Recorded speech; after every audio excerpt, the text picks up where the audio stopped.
Bonsoir à tous. 98 décès en excès à l'issue de la canicule de juillet, c'est ce qu'a comptabilisé Santé publique France en Bourgogne-Franche-Comté, ce qui représente une surmortalité de 12%, soit un peu plus que la moyenne nationale fixée à 9%. Au total, en France, on compte 1243 décès en excès dans les 78 départements concernés. Et à l'exception de la Corse, ce sont les Pays de la Loire qui sont les plus touchés. Face à la sécheresse, le maire de Pimoine, dans le Jura, a pris une mesure radicale. Hervé Girardot a décidé de multiplier par 7 le prix de l'eau. Il cherche à faire réduire la consommation en eau des habitants. Cela fait plusieurs semaines que la source d'eau de la forêt communale se tarit un peu plus chaque jour. Le musée de la Résistance et de la déportation de Besançon, de nouveau le théâtre d'un salut nazi.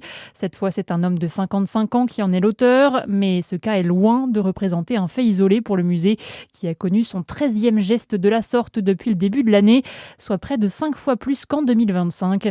Et la ville ne compte pas en rester là. Zachary Brault. Oui, la mairie de Besançon et son musée de la Résistance recherchent les meilleurs moyens pour éviter que les saluts fascistes se reproduisent. Déjà, un écriteau a été placé sous le drapeau du Troisième Reich dans la salle 3 du musée. C'est là que sont effectués les gestes. Le texte rappelle que l'auteur d'un salut nazi encourt 5 ans d'emprisonnement et 45 000 euros d'amende. Ensuite, le musée ne laisse entrer aucune personne portant sur elle un quelconque signe rappelant le régime nazi. Enfin, c'est tolérance zéro pour la mairie. Elle porte plainte à chaque fois qu'un individu est surpris en train de faire le geste interdit. Notons que si aucun profil type ne ressort, les auteurs sont en majorité de jeunes visiteurs. Et l'homme interpellé et placé en garde à vue dimanche doit débourser 300 euros de contribution citoyenne. Il est aussi convoqué devant le délégué du procureur de la République en novembre prochain. Dans le reste de l'actualité, la France insoumise fait sa rentrée politique au même moment que les écologistes à Grenoble. LFI organise à partir d'aujourd'hui ses universités d'été dans la Drôme à Châteauneuf-sur-Isère. De nombreuses personnalités et des débats sont attendus sur 4 jours avec en clôture dimanche la prise de parole de Jean-Luc Mélenchon, candidat à sa 4e élection présidentielle.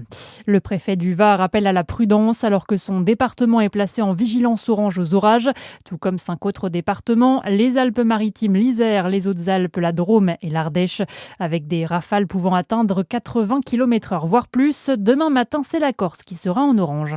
Dans la page des sports, le retour de Victor Wembanyama avec le maillot tricolore.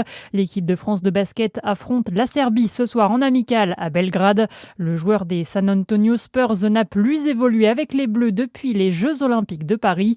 Et pour son grand retour, il a été nommé capitaine. L'équipe de France se prépare pour les qualifications à la Coupe du Monde.